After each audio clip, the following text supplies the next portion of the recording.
and just hit everything from here to Santa Barbara. So we might come back with the whole trunk full of spray paint. These guys were racking colognes at the time because they were making money. So they would go steal colognes. I'd go with them and spot them. But at the same time, they have to go steal paint for me so I could get my paint. So I would help them out, they'd help them out, and we'd go racking colognes, and they'd go, I'd get my paint. Would you use the spray paint yourself or resell it somewhere? No, that's all for painting. Where would your friends get rid of the cologne? They'd have spots, different spots they'd have, like spots in downtown. And after a while, other riders caught on to it. So then they started going out doing it. So then it was a thing for them to go and make money. But right. Was this cologne stealing like a big graffiti culture event that everyone started doing? A lot of riders knew about it and they would do it because they would know where to cash in.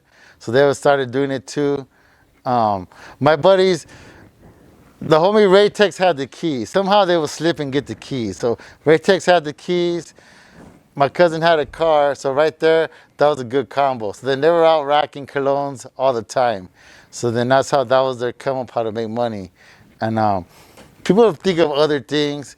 They never strong arm nobody or nothing like that. But they would just go in, open up the case, load them up, drop the bag off in another aisle, and someone would pick it up. And it'd be like the same with spray paint. Same if you're gonna go get clothes.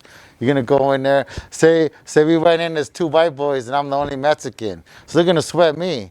They're gonna sweat the white boys. So now I'll go distract them. So they'd be on me while these guys are coming up. And that's how we would work it. Was that basically the #1 way graffiti vandals would get money back then? That's one of the ways. That was a fast, easy way they could. As you mentioned, bus mobbing was huge back in the era. Back in that era, but eventually it calms down or dies down. In your opinion, why does it die? Why does bus mobbing die down? What happens? I think the ghost unit started hitting a lot of people, and we started hitting a lot of black and silvers, hitting a lot of landmarks, hitting throw-ups everywhere. So then people started hitting freeways, landmarks, throw-ups, so you could see them off the other buses and all that. And I think it was Ser and Wisk came and hit a heaven in the valley right there by the Galleria. So when they did that, everyone was like, oh, wow, check that out. So then, the other people started hitting freeway spots more. So it kind of just switched over from landmarks.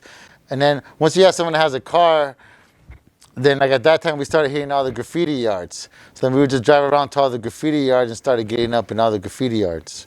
Is it important to get the streets? Is it important to get the graffiti yards? If you want to move up in notoriety, what would you suggest someone hit? It depends what you're going to... If you're just going to be a tagger, a bomber, you're going to hit the streets. I was learning how to paint.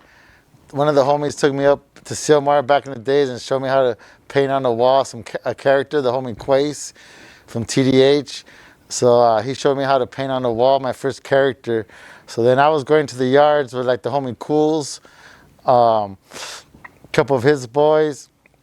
And we just go to different yards and go paint at the different graffiti yards so we could, to get up. When you're painting at these yards, are you painting more to get up and make your name more well known? Or are you painting just to practice your technique and how you hold your can? And pretty much practicing.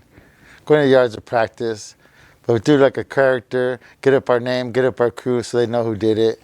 Sometimes we would just hit different spots in downtown, different alleyways. You mentioned that you painted your first character. What do you paint as your first character? Do you recall? I was like a mouse character holding the spray can. And we did up in the Silmar wash. The homie Quay showed me how to do it. But he showed me how to cut the paint. And that's what I needed to learn. He showed me how to cut the paint with the spray can, how to hold the tips and cut it and all that. So then from there, I just went with, I went painting with other homies afterwards.